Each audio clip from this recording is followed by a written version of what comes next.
Alors, je continue votre message, Granny, là. Je le remets en route. À me comporter, sinon je ferme le téléphone. Ah c'est... Alors ça, Granny, ça c'est pareil. Se fermer le téléphone, arrêter la communication, ça c'est un signe de frayeur. C'est-à-dire que ce qui est déclenché dans votre mécanique cérébrale, c'est de la frayeur. Ça n'a rien à voir avec Jean-Paul, ça n'a rien à voir avec ce qu'il dit, ça n'a rien à voir avec ce qu'il ne dit pas. Ça a à voir avec ce qui est de déclenché dans votre âme. Et ce qui est déclenché, c'est une énergie de frayeur qui veut que vous coupiez le téléphone. Alors on continue. Qu'est-ce que tu me donnes un avis? Eh bien, alors maintenant, je peux... Non, c'est pas fini. Ah bon, ok. Je ne veux pas que tu me donnes un avis sur quelque chose.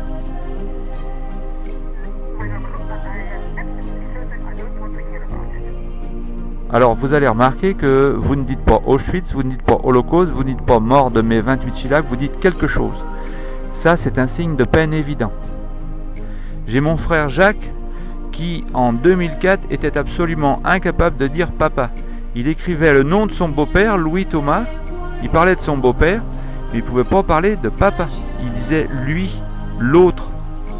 Il a utilisé 4 mots à suivre qui sont très générales de ce genre-là. Je lui ai fait remarquer, il s'est mis en colère. Il n'y a pas besoin, c'est la peine qui se met en colère. C'est un fait, c'est écrit. Alors écoutez, on continue, Gladys. Comme quoi, par exemple?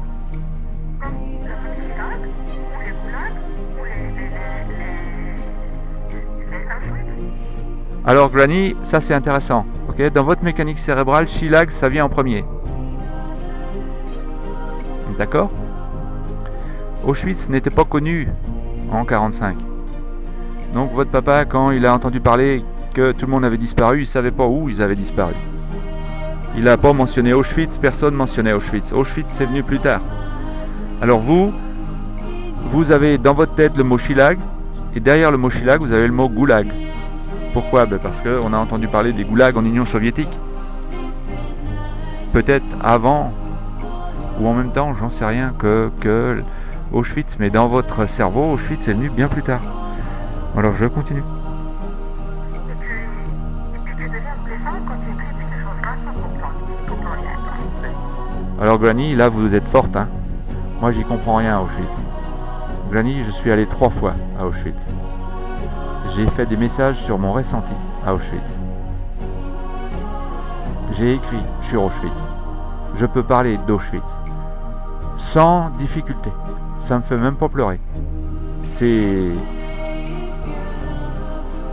J'allais dire c'est triste, mais c'est même pas le mot. C'est horrible ce qui s'est passé à Auschwitz. Mais le fait que ce soit horrible ne me met pas en larmes. Plus maintenant. Enfin, ça dépend de quoi je parle, mais en général, je peux en parler sans trop de difficulté. Sans aucune difficulté. Je suis pas comme David qui dit « We have moved on ». Il a rien. He has moved nothing, Granny. Nothing. He doesn't know what to move. That's the problem. Je continue. Granny, vous êtes en train de me dire que vous ne comprenez pas mes écrits. Alors ça, c'est négatif. Voilà, et tu veux... Mais Granny, Alors là, maintenant, Granny, ça c'est la voix dans votre tête, c'est-à-dire c'est la peine, c'est la zone de frayeur qui est en train de se défendre. Fous-moi la paix. Vous voulez me voir disparaître en fumée, là. Parce que la zone de frayeur, elle est en train de remonter. La zone de frayeur, vous la mettez sur la table, vous la regardez, vous la poquez, et puis vous dites, eh ben, ma petite mère, c'est terminé, c'est pour toi qui commande, c'est moi. Et après, vous êtes resté avec l'histoire. Et l'histoire est intéressante, c'est l'histoire humaine. Je continue. vous ne vous entendez pas parler. Vous venez de me dire que vous ne comprenez pas mes écrits. Ensuite, vous me dites que... Alors ça, Granny, ça, c'est des restes de l'école. Ok? Je vous ai pas dit que vous étiez bête, je dis que vous ne comprenez pas mes écrits. Et immédiatement, votre mécanique cérébrale en vient à la conclusion que vous êtes bête. Non, ça c'est des restes de l'école, ça, Granny. Vous êtes allé dans des écoles où, si vous ne compreniez pas, vous étiez tamponné, bête, stupide, pas intelligent. D'ailleurs, vous m'avez fait la remarque, il y a déjà 1 minute ou 2, que vous vouliez que je vous écrive de façon à ce que vous pouviez donner une réponse intelligente. Vous n'avez pas besoin de donner une réponse intelligente, toute réponse est une réponse. En elle-même, elle est intelligente, c'est déclenché. Donc là, il y a des restes de l'école qu'il faut revoir, Granny. Alors vous les revoyez pas, ça m'est égal, mais il faut aider nos enfants à se débarrasser de cette peine-là. Je continue. vous êtes blessé. C'est une impossibilité numérique. écris en... Si je vous écris en... C'est blessant. Oui, Alors, tout ce que vous comprenez est blessant. Alors ça aussi, c'est un des